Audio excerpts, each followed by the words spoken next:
Eh bien, je dois vous avouer que je n'en attendais pas grand-chose et j'ai été hyper surpris de la série Fallout sur Amazon Prime. Quand j'ai vu le premier trailer, je me suis dit, je vais me plonger dans les jeux. J'ai joué au 4, on l'a notamment fait en live, alors évidemment, je suis loin de l'avoir terminé, mais c'était aussi une manière de m'initier à tout cet univers-là, qui est très complexe, mais incroyable, et c'est pourquoi je me suis dit que ça pourrait être assez intéressant de vous en faire une vidéo. Sachant que là où j'avais également une crainte du côté de la série, c'est que, eh bien, il y a de cela peut-être à peu près un mois, on a appris que la série sortait en un jour. Et en général, on peut se dire que ce n'est pas forcément une bonne optique pour, eh bien, la plateforme. Elle s'est peut-être dit, bon, on va un petit peu jauger, on va la sortir en un jour et on verra ce que cela donne. Les critiques sont plutôt positives, en tout cas du côté de la presse, et du coup, il y a de cela quelques jours, on a entendu des échos comme quoi il y aurait bel et bien une saison 2 en préparation. Et je ne vais pas vous mentir, j'en suis très content parce que cette série est une petite pépite. Et je pense que pour l'instant, en ce début d'année, c'est mon coup de cœur au niveau des séries. On a de l'action, on a de l'amour, on a de bons effets spéciaux, on a une intrigue qui est très intéressante. Je ne peux pas vraiment du coup avoir ce point de vue de joueur puisque je n'ai joué qu'un petit peu au jeu, donc je ne peux pas vous dire que ça fait référence à ça, qui fait référence à ça. Non, je ne vais que vous donner mon avis en tant que simple spectateur de la série, comme vous pourriez faire une vidéo là-dessus. Et je précise également que mon avis n'engage que moi. Si vous n'avez pas aimé la série, bien tant pis. Si vous l'avez aimé, bah tant mieux pour vous, mais moi je ne fais que vous partager mon avis. Dans un premier temps, Fallout, c'est quoi? En 2077, il y a eu une guerre nucléaire entre plusieurs pays qui a causé donc la destruction du monde, mais avant cette destruction nucléaire, il y avait donc une entreprise nommée Voltec qui avait créé des abris, et chaque abri était un petit peu entre guillemets différent, mais ça on va y venir un petit peu plus tard. Et la série va osciller entre des flashbacks et donc notre époque, où en tout cas on suit l'aventure, donc 219 ans plus tard. Dans un premier temps, et je me suis renseigné, Fallout est une uchronie. Alors une uchronie, qu'est-ce que c'est? Eh bien c'est tout simplement une réécriture de l'histoire via une modification par le passé. Donc le côté guerre froide, on est totalement dedans. On n'est pas dans un autre monde ou dans un autre univers. On est dans un monde où il y a eu des modifications par rapport à notre univers, en gros. Et par rapport à ça, j'adore ce type de programme parce que ça nous permet de savoir comment est-ce que les humains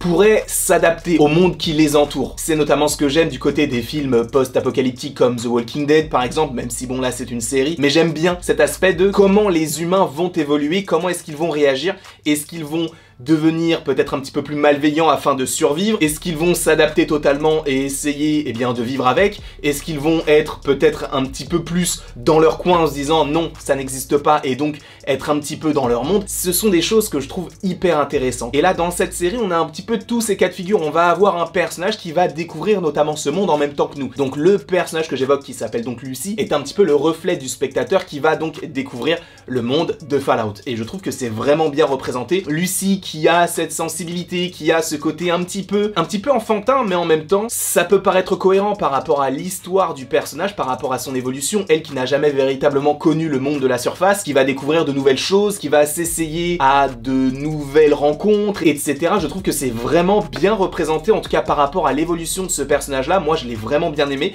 Je pense que c'est même le personnage que je préfère, même s'il y a également le personnage de Coop ou Cooper, alias la Goule. Et ça, bien sûr, on va en parler, ne vous inquiétez pas. À mon sens, Lucy est l'un des meilleurs points de la série pour l'instant. Sachant, je vous le rappelle, que on a un teasing vers la fin que je n'ai pas compris. Je ne vais pas vous mentir, je ne l'ai pas compris. Donc vous, n'hésitez pas dans les commentaires à me dire ce que cela pourrait évoquer par la suite. Est-ce que vous avez des références par rapport au jeu? D'ailleurs, sa relation, son alchimie avec le personnage de Maximus est très intéressante. Lui qui a un pan assez différent, mais qui également a cet aspect enfantin. Parce que nous, quand on les voit, on se dit, bah oui, en fait, ça paraît logique de tester telle chose, d'avoir mangé telle chose. Par exemple, à un moment donné, il va manger du popcorn, du caviar, mais nous, alors je ne dis pas que j'ai l'habitude de manger du caviar ni du popcorn parce que le caviar c'est trop cher et le popcorn je n'aime pas ça. Oui, je n'aime pas le popcorn, mais c'était pas le sujet. Le fait est que des choses qu'on aurait pu possiblement goûter dans notre vie, lui ne l'a jamais fait et va l'expérimenter dans un abri, notamment je crois que c'est le 4e qui va notamment faire des expériences un petit peu étranges.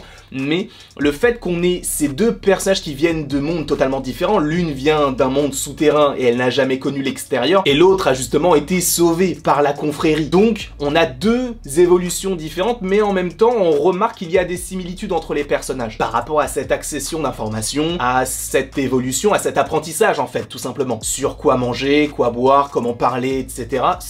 très cool. Parce qu'il y a notamment une scène très condescendante entre Maximus et son supérieur va lui dire « Mais tu ne sais même pas ce que c'est un grille-pain ». Sachant que bon, un grille-pain, c'est dans le nom, même si bon, il n'a pas forcément, encore une fois, toutes les références. Et ça, je trouve que cet alliage des deux, ce mélange des deux personnages fonctionne très très bien. C'était attendu qu'il y ait une petite idylle entre les deux personnages et j'attends d'en savoir plus, notamment sur cette saison 2, parce que je pense qu'il va y avoir encore plus de choses évoquées. Ensuite, je voulais faire une petite aparté du côté de la musique, parce qu'il est vrai qu'on est dans un monde, je ne dirais pas dystopique, mais on est dans le futur et on n'a pas vraiment évolué par rapport à tout ce qui s'est passé dans le monde, même si on avait une technologie plus avancée. Enfin, c'est un petit peu étrange, c'est un peu rétro-futuriste, entre gros guillemets, d'accord? Donc c'est une uchronie. Mais donc oui, on a des musiques un petit peu d'antan, entre guillemets, dans le sens où oui, on est en 2300 et quelques, mais on n'a pas de rap, on n'a pas de rock, on n'a pas de ce genre de choses. On a des musiques plutôt classiques avec des instruments, tu sens qu'il y a un petit grain, notamment dans l'écoute. Ça fonctionne encore une fois totalement, puisqu'on est plongé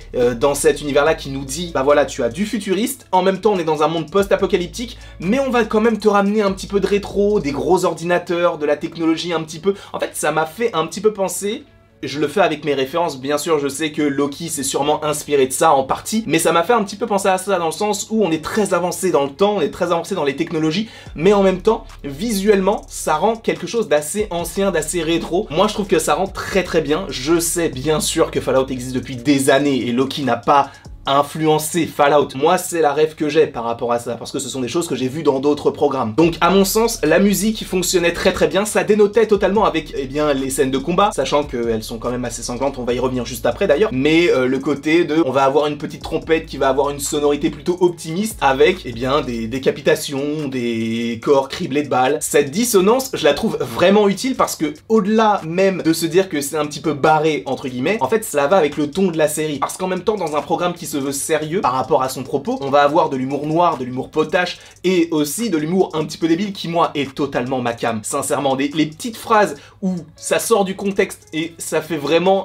personnage un peu débile, moi ça me fait rire. Et pour le coup, ça fait longtemps que je n'ai pas rigolé devant un programme. J'aime ce que j'ai vu, en tout cas en termes d'humour, ça fonctionne très bien. Ça dénote aussi peut-être pour beaucoup, je ne sais pas, avec ce ton un petit peu sanglant, puisqu'à un moment donné, lorsque Maximus est dans l'armure, eh bien il va tout simplement écraser la tête de quelqu'un et on va le voir. Ça va vraiment dans le trash, on va avoir des têtes coupées, on va avoir des flèches dans le cou, et moi j'aime beaucoup ce que je vois là par rapport à ça. Visuellement ça rend très très bien, et encore une fois, pour faire une petite transition, les effets spéciaux sont très très beaux. Que ce soit les bombardements ou même les créatures qui en découlent, l'ours ou même cette créature aquatique, c'est vraiment bien fait. Je trouve que ça rend vraiment très très bien. Alors on n'en a pas beaucoup, puisqu'évidemment le sujet n'est pas véritablement de savoir quelle créature est contenue dans cet univers là, juste de dire qu'il y a donc des animaux qui ont dû muter, ça nous suffit, et d'en voir un ou deux, ça va. Sachant que les humains également ont muté, alors certains, par rapport aux radiations, et sont devenus ce qu'on appelle des ghouls. Et Cooper, c'est un très très très bon personnage qu'on va suivre donc à travers les différentes époques, que ce soit du coup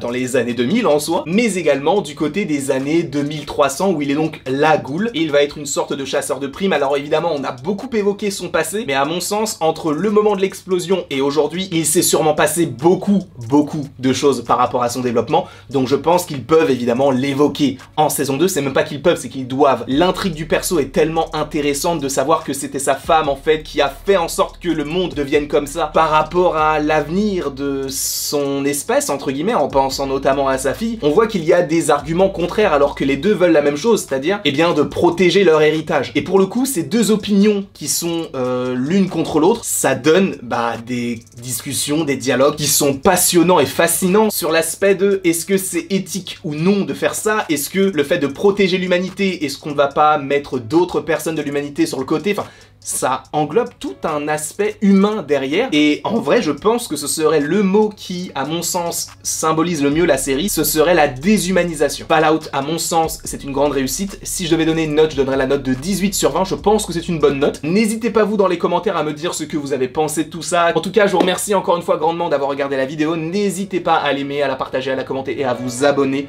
si ce n'est pas déjà le cas. Et après tout ceci, il ne me reste plus qu'à vous dire à la prochaine pour la prochaine.